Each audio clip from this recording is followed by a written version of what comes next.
So let me start over just briefly. Okay.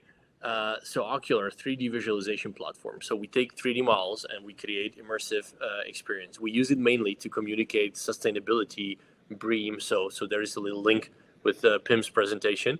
And we've got clients all around the world, mainly United States, Europe, and the Middle East. So these are some of the customers that we've had last year, where we visualized buildings for them. A lot of them are in the industrial space, some cities, and also some real estate developers, such as Plugzal, for instance, large landmark developments, or the Crystal City, which is the home of the Amazon headquarters. So this is the founding team, a blend of IT and real estate experience. This is where you can find us. The orange dots are where we are located. This is our head office in the Washington, D.C. area. We also work for the U.S. government, so we keep our presence here. And also we have a tech office in Bratislava, where we are right now. In Slovakia, we have a small office in Amsterdam as well. So the key benefits of immersive visualization of the BIM models is you are able to really communicate sustainability, BREEAM, compliance, and other not so visible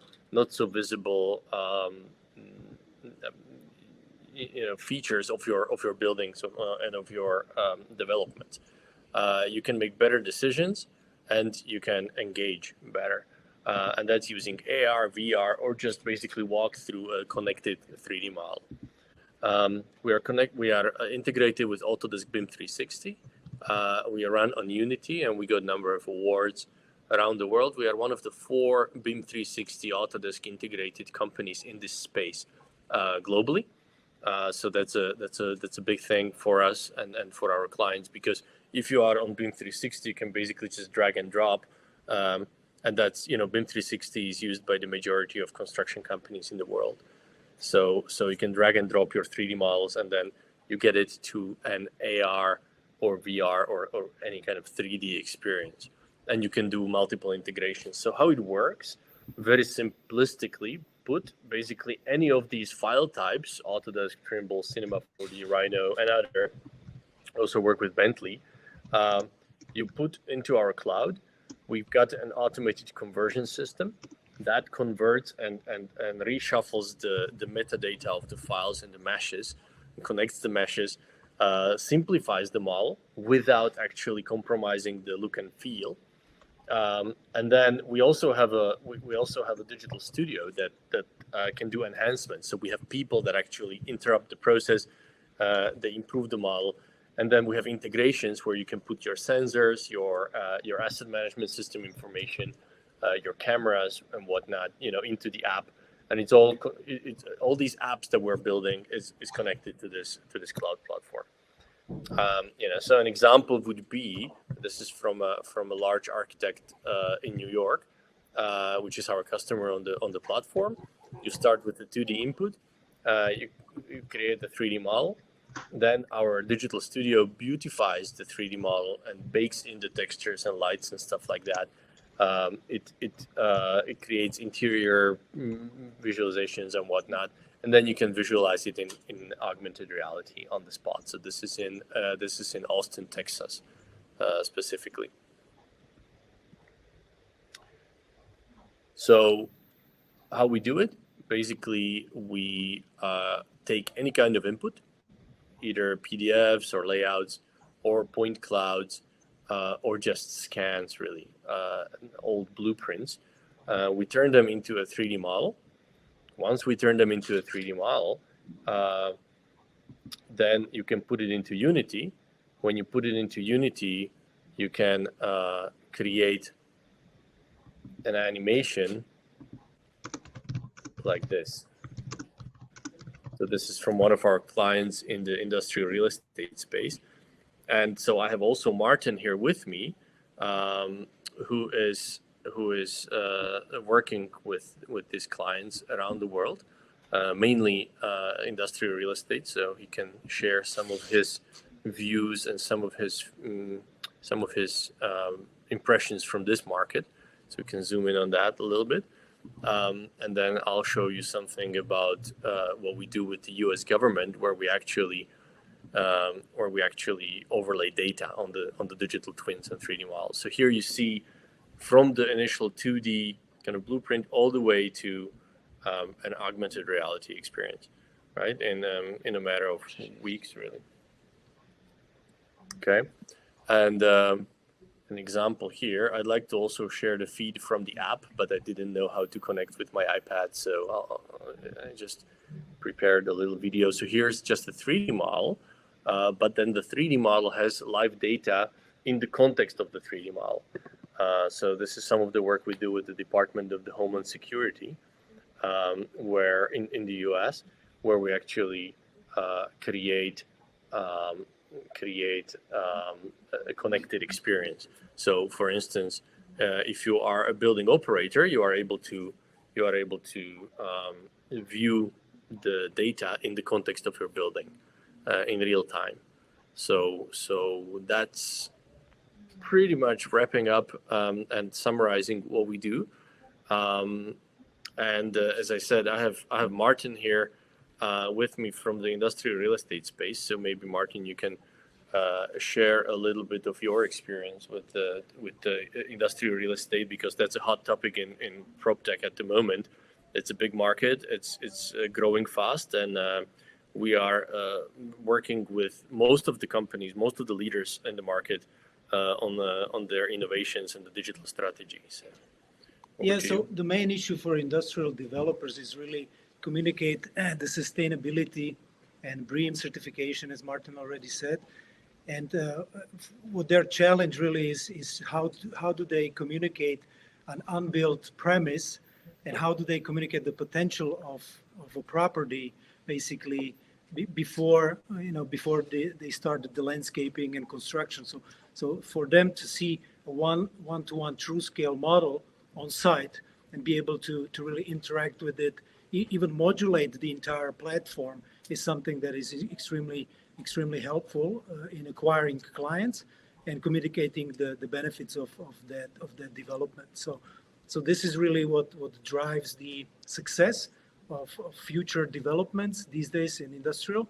And obviously with the e-commerce increase, I would say, an expansion, given this, the situation these days with COVID and remote communication and internet sales, industrial developers are seeking and acquiring new properties, basically to enlarge their portfolio. So this is extremely important in terms of how to visualize, how to communicate the potential of a particular property that is simply not everyone can see that.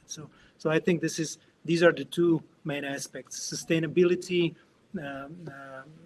green, and ecology, and then communicating the potential, which obviously AR, VR is a great tool.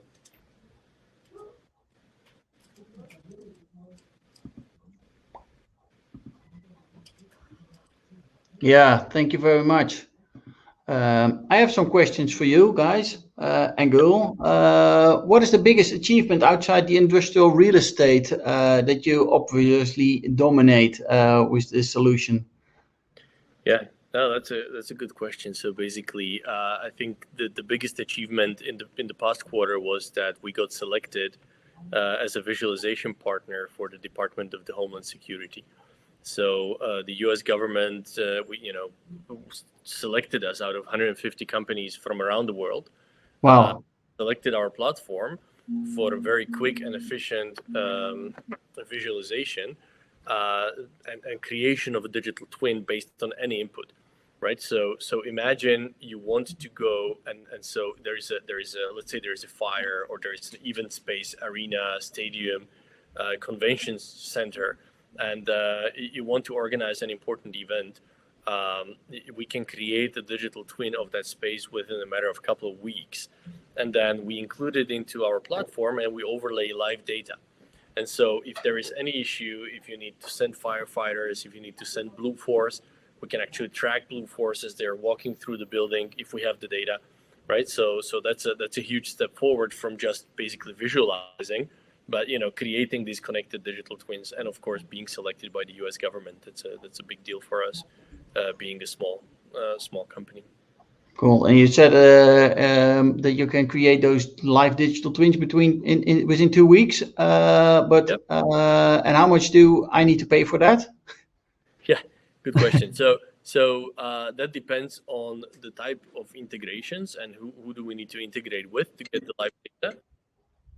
But it's in thousands or tens of thousands of euros, right? So it's not or dollars for the sake. So it's not horrible sums. We try to do as much as we can automatically. We've created a lot of algorithms, and we are really pushing the cost down. So whereas if you hire a studio and you would want to create a digital twin, they would try to charge you per square meter or square foot. And then the integrations would be separate, kind of bespoke development. And because we have a cloud platform, we have already a lot of integrations pre-cooked, so to speak. So that allows us to bring the cost down to, as I said, thousands to, tens of thousands of dollars to start. And then we have a recurring a kind of maintenance fee. Cool. And one more question that I have. How is the cooperation with Autodesk together? Yeah, it's good. We were at the Autodesk University. We had a number of very good feedbacks on that and a very good marketing value. I think we are still starting. So we've integrated into Autodesk Construction Cloud, into the BIM 360. There are a number of tiers of integration. So we are at the second or third tier now from our standpoint. So first, we just made sure that the files are seamlessly moved to our platform. Then we can do issue tracking, all kinds of other things. We haven't quite seen the amount of business from Autodesk that we were hoping initially, but I think that's just a matter of time. Basically, I mean, we do get requests from all around the world where Autodesk partners, resellers, basically call us into presentations. Let's say every couple of weeks, so it's not like we would be getting phone calls every day. But I think we'll just get there. We need to make our name in the Autodesk ecosystems. I mean, they have hundreds of resellers and hundreds of salespeople around the world. So, they can help out a lot. Yeah. Just like to add to the achievements, maybe we did receive feedback from some of our clients who basically tried the different solutions, and they were unable to take very complex models. No one else was able to really process them to be able to view them through AR solutions. But we were the last stop shop, for them. So we finally were able to decimate the size of the model and make it user friendly through the traditional ubiquitous devices available, which are iPads and iPhones and Android devices.